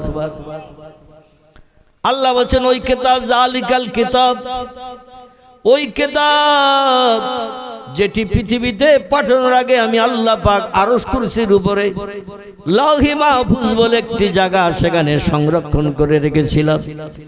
আদম নবীর জামানা পৃথিবীতে যখন চলল 950 মতান্তরে 1000 বছর। কতদিন বললাম? আদম 3,500, 950 থেকে 1000 বছর। কোন বর্ণনাকারী বলেছেন আদম নবী 950 বছর বেঁচে ছিল। আবার কোন বর্ণনাকারীদের মতে আদম নবী 1000 বছর হায়াত পেয়েছিল। আমরা তার 10 ভাগের 1 ভাগও পাচ্ছি বলে মনে হয়। এই বাচ্চারা কারা তোমরা ওখানে হাঁকা চিল্লা করছো? একটু কথা বন্ধ করো বাপ, কথা বলো না। এই আদম নবী 1000 বছর পৃথিবীতে হায়াতে বেঁচে থাকতে আল্লাহ লাউহে মাহফুজ থেকে এই সেরা আসমানি কিতাব, পৃথিবীতে কিতাব এসেছে মোট 104টি। কটি? 104টি কিতাব আল্লাহ মানুষকে মানুষ বানানোর জন্য, সুপথ দেখানোর জন্য, অপরাধমূলক কাজগুলো পরিত্যাগ করার জন্য, ভালো মন্দ যাচাই করার জন্য 104খানি কিতাব আল্লাহ পৃথিবীতে নবীদের মাধ্যম দিয়ে তাদের উম্মতদের কাছে পাঠিয়ে দিয়েছেন। 100 কিতাব হলো চটি কিতাব, আর 4খানা কিতাব হলো মোটা কিতাব। বুঝতে অসুবিধা হচ্ছে না তো? অসুবিধা হলে আমারে বলবেন। 100 কিতাব হলো হালকা চটি কিতাব, নবীদের কাছে আল্লাহ পাঠিয়েছেন তাদের উম্মতদের সুপথ দেখানোর জন্য, ভালো মন্দ যাচাই করার জন্য, কোনটা ন্যায় কোনটা অন্যায়, কোনটা হক কোনটা না হক, কোনটা সত্য কোনটা মিথ্যা, এগুলো যাচাই করে দুনিয়ায় চলার জন্য আল্লাহ পাক কিতাব পাঠিয়েছেন মোট 104টি। 100 খানা হলো চটি কিতাব, হালকা কিতাব, আর 4খানা হলো মোটা কিতাব। এই রকম মোটা কিতাব, একটির নাম তৌরিত, একটির নাম জব্বুর, একটির নাম ইনজিল, শেষ কিতাব যেটি এসেছেন নাম হলো তার আল কোরআন। জোরে বলুন একটু সুবহানাল্লাহ। আমার ভাইরা, এই কোরআন আল্লাহ পাক সব কিতাব বানানোর আগে কোরআন প্রথম বানিয়ে রেখেছিলেন লাউহে মাহফুজে। কিন্তু কোন নবীর উম্মতের কল্যাণের জন্য, উপকারের জন্য লাউহে মাহফুজ থেকে আল্লাহ কোরআন পৃথিবীতে পাঠান নাই। আদম নবী তার উম্মতের জন্য পাঠান নাই, শীষ নবী তার উম্মতের জন্য পাঠান নাই, ইদ্রিস নবী তার উম্মতের জন্য পাঠান নাই, নূহ নবী তার উম্মতের জন্য পাঠান নাই, ইব্রাহিম নবী তার উম্মতের জন্য পাঠান নাই, ইসমাইল নবী তার উম্মতের জন্য পাঠান নাই, ইসাক নবী তার উম্মতের জন্য পাঠান নাই, ইয়াকুব নবী তার উম্মতের জন্য পাঠান নাই, ইউসুফ নবী তার উম্মতের জন্য পাঠান নাই, এমন করে দাউদ নবী তার উম্মতের জন্য পাঠান নাই, সুলাইমান নবী তার উম্মতের জন্য পাঠান নাই, মুসা নবী তার উম্মতের জন্য পাঠান নাই, হারুন নবী তার উম্মতের জন্য পাঠান নাই।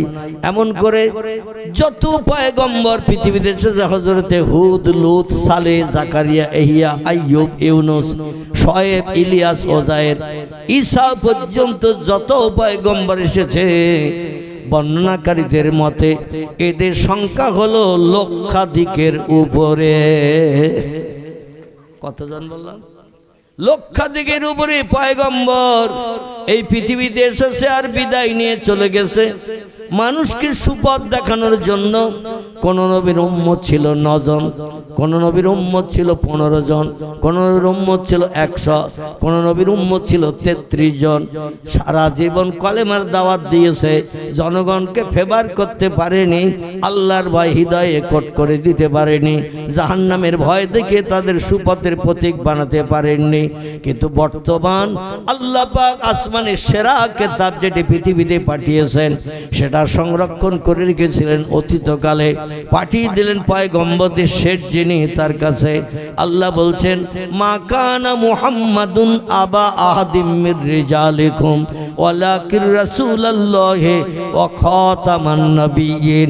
ও বিশ্ববাসী, তোমরা শোনো, আমার নবী মুহাম্মদ সাল্লাল্লাহু আলাইহি ওয়াসাল্লাম ব্যক্তিগত কারো বাপ, চাচা, দাদা আর ভাই হয়ে পৃথিবীতে জন্মগ্রহণ করেন নাই। আমার নবী কারো ভাই না, বাপ না, চাচা না, দাদা না।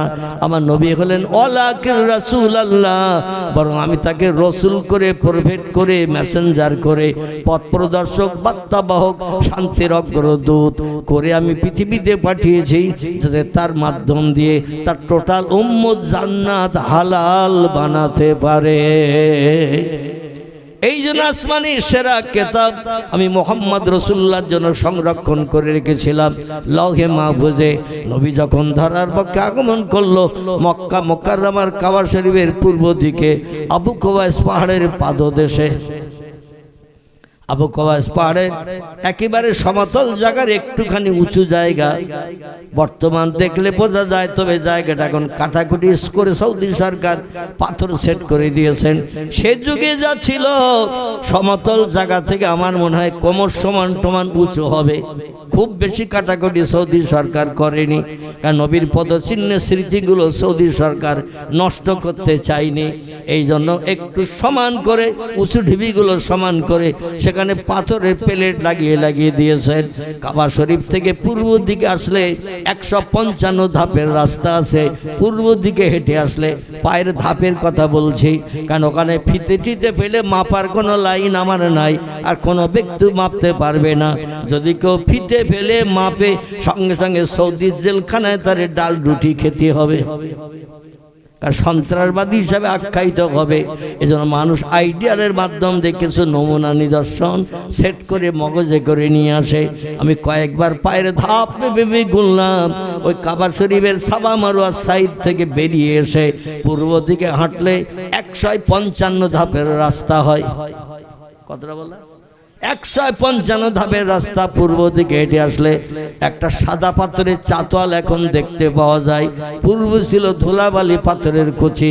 সৌদি সরকার এই চাতওয়ালটা ইতালিয়ান শ্বেত পাথরও লাগিয়ে দিয়েছেন। কাবা শরীফের চাতওয়ালটাই গেলেও দেখতে পাওয়া যায় ইতালিয়ান শ্বেত পাথর, সাদা পাথরের চাতওয়াল। এ পাথরের গুণ হলো সূর্য যত দুপুরবেলা রৌদ্র দেয়, এ পাথর তত বরফের মতো ঠান্ডা হয়।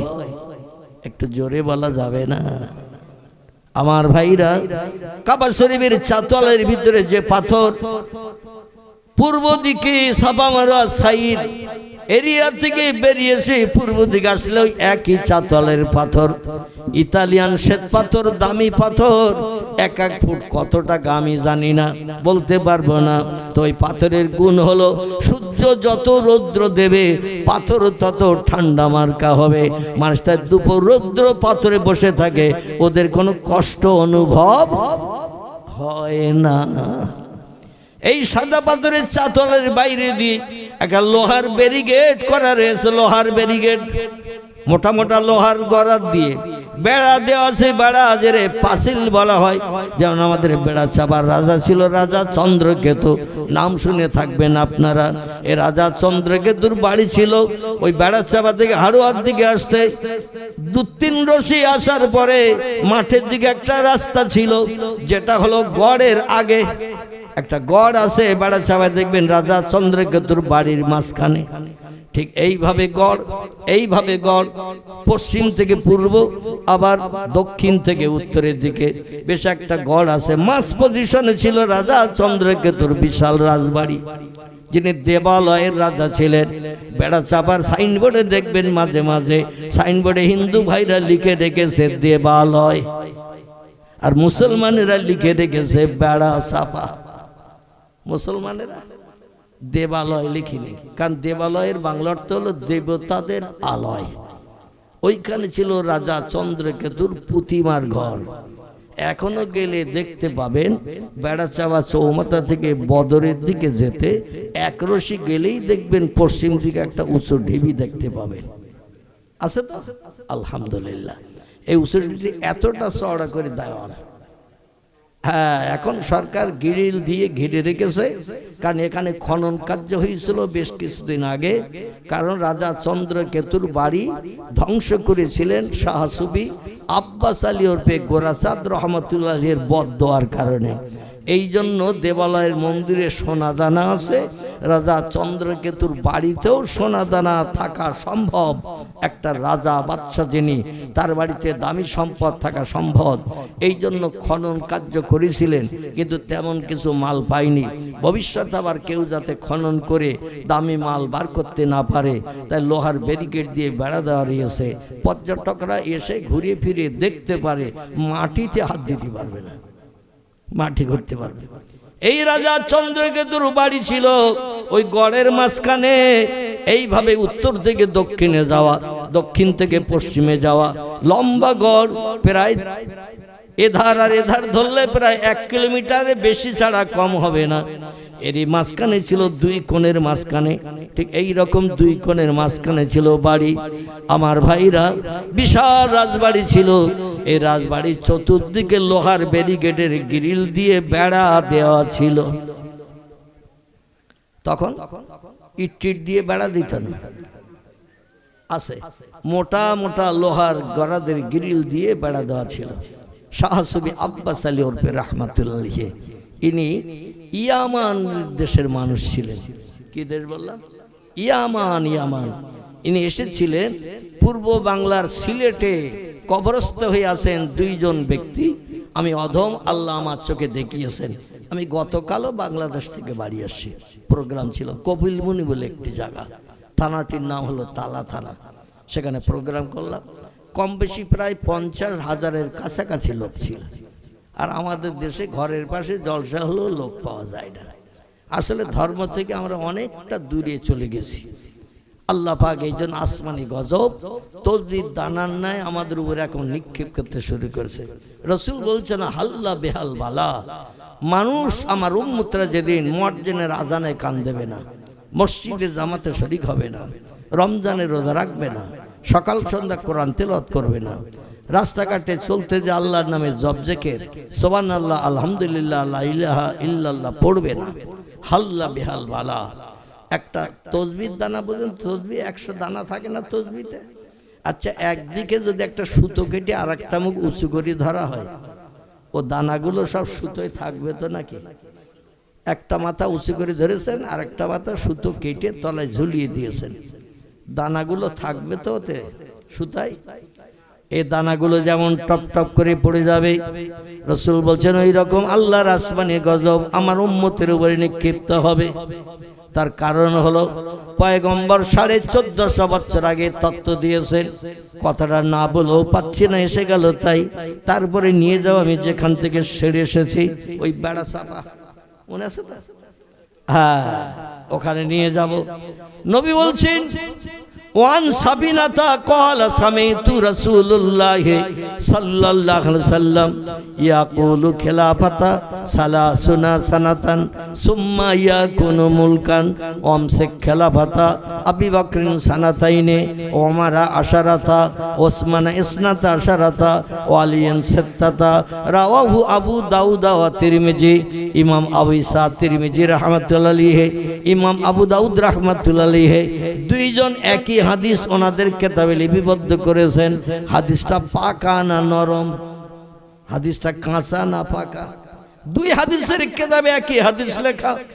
এই হাদিসটা হলো পাকা হাদিস, কড়া হাদিস, এ নিয়ে কেউ শকসভা সন্দেহ করতে পারবে না, কারণ দুটি কিতাবে লেখা। নবী পাক সাল্লাল্লাহু আলাইহি সাল্লাম হায়াতে জিন্দেগিতে মসজিদে নববীতে বসে একদিন মেহরাবে বসে নামাজ অন্তে খুতবা দিচ্ছেন। আজকের যেমন এই রাস্তার উপরে দোকানের সামনে জলসা হচ্ছে, আল্লাহ নবী প্রতিদিন মসজিদে নববীতে ইমামতি করে 5 ওয়াক্ত নামাজ পড়িয়েছেন একটানা 10 বছর। ক বছর? একটানা 10 বছর নবী মসজিদে নববীতে ইমাম হয়ে নামাজ পড়িয়েছেন। নবীজির জীবনে টোটাল জীবনে 17 ওয়াক্ত নামাজ তিনি জামাতে আদায় করতে পারেননি। কত ওয়াক্ত বললাম? 17 ওয়াক্ত নামাজ নবী জামাতে আদায় করতে পারেননি। তার কারণ হলো তিনি মৃত্যুর শয্যায় শায়িত হলেন যখন মাইশাতুল হুমায়রার ঘরে।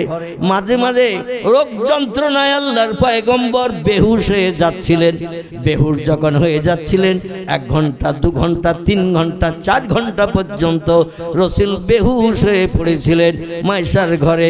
জোরে বলুন একটু নাউজুবিল্লাহ। আল্লাহ নবী বলছেন ইজা জা সাকারাতুল মাউত হাক্কুন, ও পৃথিবীর উম্মতি মুহাম্মাদি তোমরা শোনো, মৃত্যুর যন্ত্রণা মৃত্যুর কষ্ট হলো সত্য। কারণ আল্লাহ যদি মৃত্যুর কষ্ট কাউকে না দিতে চাইতেন তাহলে আমি মুহাম্মদ রাসূলুল্লাহ আমার মরণের সময় আমার মৃত্যু কষ্ট দিতেন না। কারণ আল্লাহর যত কিছু কাজ, কোরআন হলো অচলমান, কোরআন যেখানে রাখবেন সেখানে থাকবে। কোরআন হেঁটে কোনোদিন কোথাও যায়? কথা বলে? কোরআন হেঁটে কোনোদিন কোথাও যায় না। নিজের উদ্দেশ্য পূরণের জন্য কোথাও অবস্থান করে আরেক জায়গায় অবস্থান করে। কোরআন যেখানে রাখা সেখানে থাকে। কোরআন হলো অচলমান, চলমান কোরআন হলো আল্লাহর পয়গম্বর মুহাম্মাদুর রাসূলুল্লাহ। চিল্লায় বলুন একটু সুবহানাল্লাহ। কোরআন হলো অচলমান, যেখানে রাখবেন সেখানে থাকবে। আর চলমান কোরআনের নাম হলো মুহাম্মাদুর রাসূলুল্লাহ। মাইশাকে একদিন জিজ্ঞাসাবাদ করলো, এই ইয়ামানের দেশ থেকে কিছু মানুষ এসে যে ইয়ামানের কথা বলতে যে এখানে চলে এসেছে।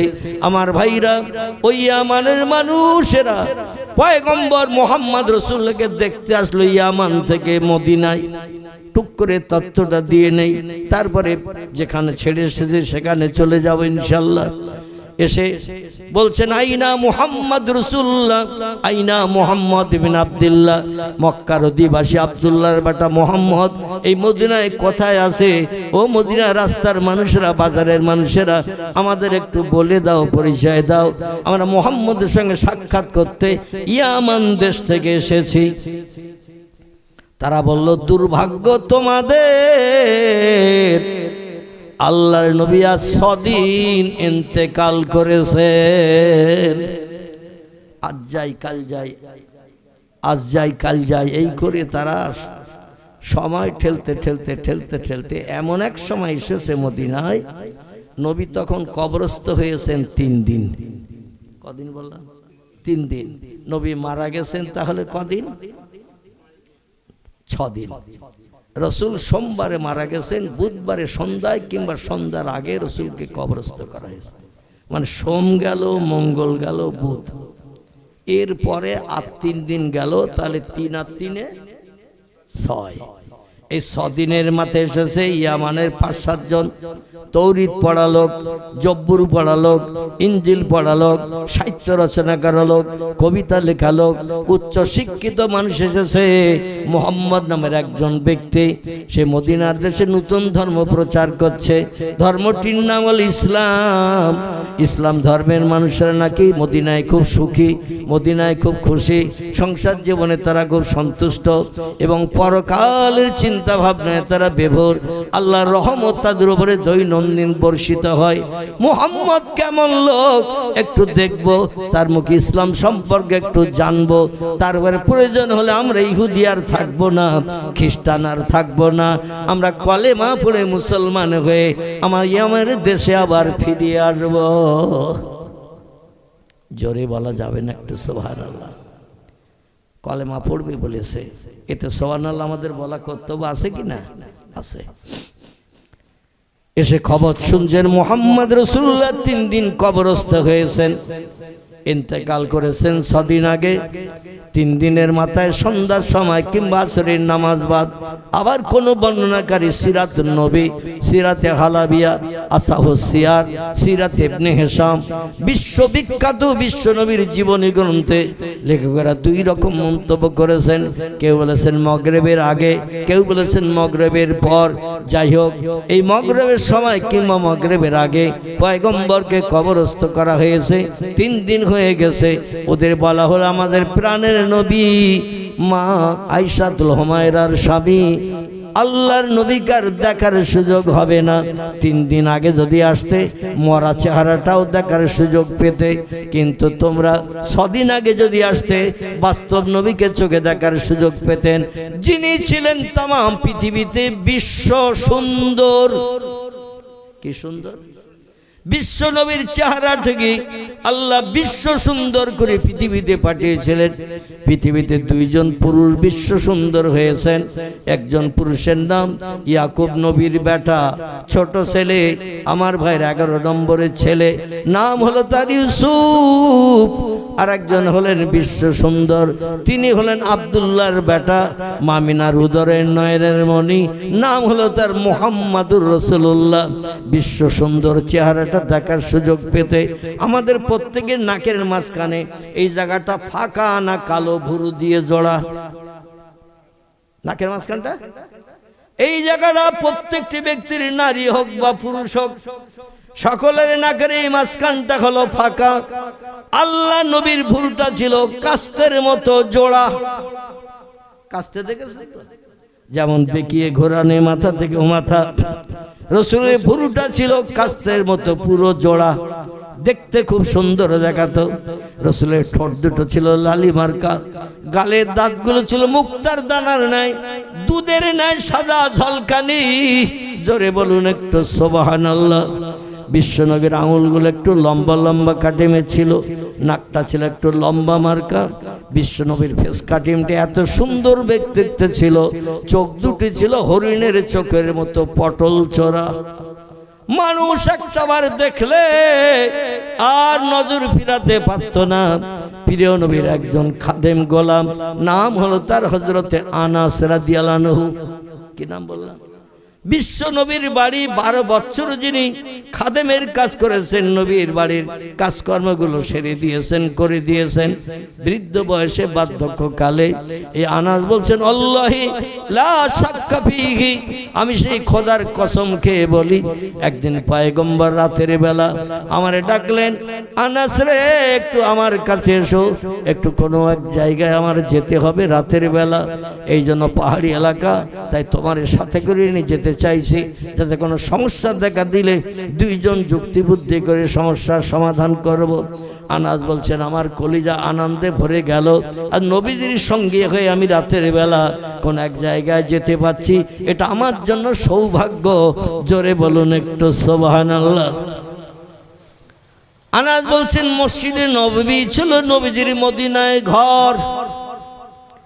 বিশ্ব নবীর ঘর ছিল মসজিদে নববীর দক্ষিণ পূর্ব কোণে আল্লাহর পয়গম্বরের থাকার ঘর ছিল। এই ঘরটা ছিল না প্রাণ প্রিয়া বিবি উম্মুল মুমিনিন হযরত মাইশাতুল হুমায়রা আবু বকর সিদ্দিকের কন্যা মাইশার ঘর। আল্লাহ নবী সেই ঘরে মসজিদের ভিতরে রাতের বেলা তিনি বিশ্রাম করতেন। এছাড়াও আরো 8 জন নারীর সঙ্গে বিশ্ব নবীর প্রণয় ছিল মদিনার দেশে। তবে তাদের ঘরগুলো মসজিদ নববী থেকে 2-4 রশি দূরে দূরে বানানো ছিল। বিবিদের ঘরগুলো এমন বানানো ছিল, একটু গাড়িটা ছেড়ে দেন কারণ হরহর করতেছে, কথা বলতে অসুবিধা, আপনাদের শুনতে অসুবিধা, একটু গাড়িটা পাস করে যাওয়ার সুযোগ করে দিয়ে দেন। একটু দরুদ শরীফ পড়ে নেন। আল্লাহুম্মা সাল্লি আলা মাওলানা মুহাম্মদ ওয়া আলা আলি সাইয়্যিদিনা মাওলানা। কাজ করিতে গেলেন নবী, কাজ করিতে গেলেন নবী, মা খাদিজার বাসায়। রসুল প্রেমে মুগ্ধা হলেন, পরকালের আশায়। আল্লাহুম্মা সাল্লি আলা সাইয়্যিদিনা মাওলানা ওয়া আলা আলি সাইয়্যিদিনা মাওলানা মুহাম্মদ। আসলে নবীকে আমরা স্বপ্ন যোগে দেখতে চাই না। কত প্রেমিকারে স্বপ্ন দেখলে কলিজা ঠান্ডা হয়, নবীর দেখে কি লাভ হবে ভাই? এই চিন্তা আমরা নবীর স্বপ্ন দেখার, পরকালে আমরা নবীরে নিয়ে আল্লাহর জান্নাতে যাব, এই চিন্তা ভাবনা আমাদের মগজে নাই। ওটা যেদিন স্টেজে বসবো সেদিন বলে দেবেন, আমি ওই নিয়ে শুরু করবো। এখন যেটা বলছি সেটা শোনেন, সময় সুযোগ শেষে থাকলে বলে দেব। আর নইলে আমার ক্যাসেট শুনবে, ক্যাসেটে সাপের গল্প, ঈসা নবীর জমানার সাপ নবীরে গাড়ে সুরের গুহায় পায়ে কামড় দিয়েছিল আবু বকরে, ও গল্প শুনতে পাবেন। আমার ক্যাসেট ফলো করবেন, মোবাইলে শত শত ক্যাসেট আমার আছে। এই দেখছেন না কতটা এসেছে, দেখতেছেন তো? অন্য বক্তা আসলে এতটা এইসব কাটি আসে না। আমি যেখানে যাই এরা সব পাগলের মতো ছুটে যায়, কোথায় বজবজ, কোথায় সে কাকদি, কোথায় হাওড়া জেলার বড়গাছিয়া, এরা খবর পেলেই ছুটে যায়। কোথায় নদিয়া মুর্শিদাবাদ, ওরা কিছু মনে করে না। আপনারা বাড়ির পাশ থেকে আসতে তাই ভয় পাচ্ছে, আর এরা 50, 60, 100 কিলোমিটার দূরে মোটর সাইকেল হু করে কোথায় সেই দাঁতপুর বর্ধমান জেলার শুরু, সেখানে চলে যায় এরা ওয়াজ শুনতে। যাই এদের মোবাইলে সার্চ করবে, আপনাদের মোবাইল থাকে ওদের কাছ থেকে তুলে নেবেন, সাপের গল্প শুনতে পারবেন। আমি যেটা বলছি সেটা শুনুন, কি অসুবিধা হচ্ছে আপনাদের? আর যদি শেষে সময় পাই আপনার কলিজা ঠান্ডা করবে ইনশাল্লাহ। তো অতদূর আজকে যাওয়া সম্ভব হবে এটা বলে মনে হচ্ছে না, কারণ ডালপালা অনেক বেরিয়ে গেছে। ঠিক বললাম? ডালপালা বেরিয়ে গেছে অনেক, এই জন্য এই ডালপালাগুলো সব গটিয়ে আনতে আমার কতটা সময় লাগবে বুঝতে পারছি না। আমার ভাইরা, যেটা আমি আপনাদের কাছে বলতে চাইছিলাম, এই ভারতবর্ষের উত্তর ভারতের দোবাসের বিখ্যাত মন্দিরের পূজারীর কথা একটু না বললে পাচ্ছি না। আপনাদের দরুদ শরীফের ভাব দেখে আমার একটু মগজে আসলো তথ্যটা। 1984 সালের কথা। কত সাল বললাম? 1984 সালের এপ্রিল মাসের 10 তারিখ। 1984 সালের এপ্রিল মাসের 10 তারিখ একটি ঘটনার কথা একটুখানি বলি, তাহলে দরুদের মহব্বত আশা রাখে একটু বাড়বে বলে মনে হয়। নবীর মহব্বতে দরুদ পড়লে লস হবে না, লাভ হবে। লোকটির নাম ছিল ডক্টর শিব শক্তি স্বরূপজি। কি নাম বললাম? লোকটির নাম ছিল ডক্টর শিব শক্তি স্বরূপজি, যিনি অক্সফোর্ড বিশ্ববিদ্যালয় থেকে ফার্স্ট ক্লাস ডিগ্রি অর্জন করেছিলেন। এছাড়া বেদের পুরো জ্ঞান রাখতেন, পুরাণের পুরো জ্ঞান রাখতেন, গীতার পুরো জ্ঞান রাখতেন, ভগবতের পুরো জ্ঞান রাখতেন, রামায়ণের পুরো জ্ঞান রাখতেন, মহাভারতের পুরো জ্ঞান রাখতেন। আমাদের কোরআন শরীফের শুরু থেকে শেষ পর্যন্ত পড়িয়ে মানে বলে দিতে পারতেন। তাহলে লোকটা মূর্খ তো নাকি? যে লোকটা মুসলমানদের ধর্মগ্রন্থ কোরআনের শুরু থেকে শেষ পর্যন্ত শুধু পড়তে পারতেন না, মানে বলে দিতে পারতেন। সর্বপ্রথম বাংলা ভাষায় কোরআনের বাংলা অনুবাদ করেছিলেন যিনি, আমার মুসলমানের ঘরের কোনো মানুষের মগজে চিন্তা আসেনি। এই চিন্তা এসেছিল একজন হিন্দু ভাইদের ঘরের ছেলে, রংপুর জেলায় তার বাড়ি। আমার ভাইরা, নাম তার গিরিশচন্দ্র সেন। কি নাম বললাম? গিরিশচন্দ্র সেন প্রথম কোরআন আরবি ভাষা বাংলায় অনুবাদ করে মানুষের মগজ সাফ করার চিন্তা ভাবনা নিয়েছিল।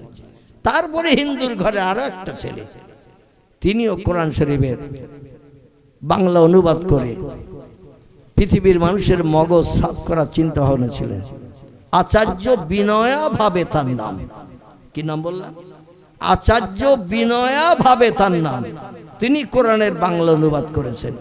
তারপরে মুসলমানেরা অনেক অনেক পরে কোরআন শরীফের বাংলা অনুবাদ করে মানুষের ঘরে পৌঁছে দিয়েছেন। হিন্দু ভাইরা আগে চেষ্টা চালিয়েছেন। যাই হোক, এই হিন্দুর ঘরের ছেলেটি, নাম তার ডক্টর শিব শক্তি স্বরূপজি। এই এখানে কে গল্প করছে? কে ভাই? একটু দূরে যেতে হবে ভাই। আপনার যদি ওইভাবে গল্প করেন একটু দূরে যান, অত দূরসী দূর। আপনাদের কণ্ঠের আওয়াজ আমার কানে আসলে লাইন চ্যুত হয়ে যাবো আমি। আর নইলে এখানে এসে আপনি বলেন, আমরা শুনি। যা গল্প করছেন এখানে এসে বলেন, আমরা সবাই শুনি। বেয়াদবি নেবেন না। আপনি যেভাবে কথা বলছেন আমার লাইন হারিয়ে যাচ্ছে। কত জোরে কথা বললে তো হবে না। আর কোরআনে আল্লাহ নিষেধ করছেন, ওয়ান সেতু মজলিসের সৌন্দর্য রক্ষার্থে চুপ করে বসো, কথা বলো না। কারণ কোরআনের আলোচনার এখানে কথা বললে আল্লাহ খুশি হবে না খুশি হবে? সওয়াব হবে না পাপ হবে? পাপ হবে। এতটুকু জ্ঞানও আমাদের ভিতরে নাই যে কোরআন তেলাওয়াত হচ্ছে সেখানে আমি কথা বলছি, এখানে যে সওয়াব হবে না পাপ হবে, এতটুকু জ্ঞানও আমাদের মগজে নাই। যার কারণে হাট পাকিয়ে দিয়েছে আশেপাশে, নাউজুবিল্লাহ। এই লোকটি উচ্চ শিক্ষিত হওয়ার কারণে উত্তর ভারতের দোবাসের বিখ্যাত মন্দির, যে মন্দিরটি 350 বিঘে জমি এরিয়া করে যত ফসল হয় 350 বিঘে জমির ফসল ওই ব্রাহ্মণের পকেটে জুটে যায়, যিনি বিভিন্ন ধর্মগ্রন্থের জ্ঞানী পণ্ডিত, বেদের পণ্ডিত, পুরাণের পণ্ডিত, গীতার পণ্ডিত, ভগবতের পণ্ডিত, রামায়ণের পণ্ডিত, মহাভারতের পণ্ডিত এবং কোরআন শরীফেরও পণ্ডিত, বাইবেলেরও পণ্ডিত। এই লোকটাকে উত্তর ভারতের দোবাসের বিখ্যাত মন্দিরের প্রথম প্রধান পূজারী বানানো হয়েছিল 1980-র দশকে। কত বললাম? 1980-র দশকে। টুক করে একটু তত্ত্বটা শুনে নেন তো। ভারতবর্ষের সেই যুগে 100 কোটির মতো হিন্দু, জৈন, শিখ, বৌদ্ধ চৈতন্যরা তাকে ভগবানের অবতার, কলির কলকি মহামানব হিসাবে মর্যাদা দিয়েছিল। খুব উচ্চ শিক্ষিত হওয়ার কারণে মন্দিরটা 120 বিঘা জমি এরিয়া করে বাউন্ডারি করে ঘেরা। কতটা বললাম? 120 বিঘা জমি এরিয়া করে বাউন্ডারি করে মন্দিরটা ঘেরা। এই মন্দিরটা আছে এই 120 বিঘা জমির মাঝখানে। এই মন্দিরের প্রধান পুরোহিত পূজারী হলেন অক্সফোর্ড বিশ্ববিদ্যালয় থেকে MA ফার্স্ট ক্লাস ডিগ্রি নিয়ে এসে 5-7টা ধর্মগ্রন্থের জ্ঞানী পণ্ডিত হওয়ার কারণে তাকে ভগবানের অবতারের মর্যাদা হয়েছিল 1980-র দশকে। এই যুগে যেমন একজন ভারতবর্ষের জমিনে ভগবানের অবতার, কলির কলকির মর্যাদা পেয়েছেন, নাম তার বাবা রামদেব। কি নাম বললাম? হিন্দু ভাইদের কাছে ভগবানের অবতার, শেষ যুগের মহামানব। ওদের মহামানব কালে কালে আসে, কালে কালে মহামানবের আগমন হয়। আর আমাদের কোরআন বলছে মুহাম্মদ রাসূলুল্লাহকে খাতামান নবীন করে পাঠানো হয়েছে, কিয়ামত অবধি আর কোনো মহামানব পৃথিবীতে আসবে না। নেতৃত্ব যা চলবে মুহাম্মদ রাসূলুল্লাহ চলবে। জোরে বলুন একটু সুবহানাল্লাহ। তো লোকটা যখন মন্দিরে পূজা করতে যায়, দেখবেন সপ্তাহে 2 দিন 3 দিন বড় বড় মন্দিরে বিভিন্ন মানুষেরা মনস্কামনা পূর্ণের জন্য ফল ফুল মিষ্টি মিঠাই পূজা দিতে নিয়ে যায় না পূজা দিতে নিয়ে যায়। হাজার হাজার মানুষ যায়। বিখ্যাত মন্দির উত্তর ভারতের দোবাসের মন্দির, এই মন্দিরে যায় বস্তা বস্তা ফল, ওই রকম প্যাকেট প্যাকেট মিষ্টি সব মানুষ পূজা দিতে নিয়ে যায়। পূজা হয়ে গেলে আবার বাড়ি আনে না, ব্রাহ্মণের দেয়। কিছু মানুষ দিয়ে আসে, আবার কিছু মানুষ পূজা হয়ে যাওয়ার পরে নিয়ে আসে। দুই রকম নিয়ম চলে। আমার ভাই যে বলছে নিয়ে আসেন ওটাও ঠিক, আবার কিছু মানুষ দিয়ে আসে। ব্রাহ্মণেরা সেগুলো খেতে যদি না পারে সেগুলো আবার দোকানে সাপ্লাই করে, কারণ এত তো বাড়ির মানুষ খেতে পারবে না। ফল ফুল কিছু দোকানে আবার সাপ্লাই করে, আর কিছু মানুষকে দানও করেন।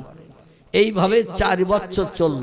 1980 দশকের পরে যখন 1984 সাল আসলো, উনি বিভিন্ন ধর্মগ্রন্থ পড়ে পড়ে একমত হলেন পৃথিবীতে মহামানব আমি না, এই পৃথিবীতে মহামানব রামকৃষ্ণ পরমহংসদেব না, এই পৃথিবীতে মহামানব বুদ্ধদেব না, এই পৃথিবীর মহামানব চৈতন্যদেব না, এই পৃথিবীতে মহামানব গুরু নানক না, এই পৃথিবীতে মহামানব মহাবীর না, এই পৃথিবীতে মহামানব আচার্য কেশবচন্দ্র না, এই পৃথিবীতে মহামানব যিশু না, এই পৃথিবীতে মহামানব মোজেস না, এই পৃথিবীতে মহামানব তিনি।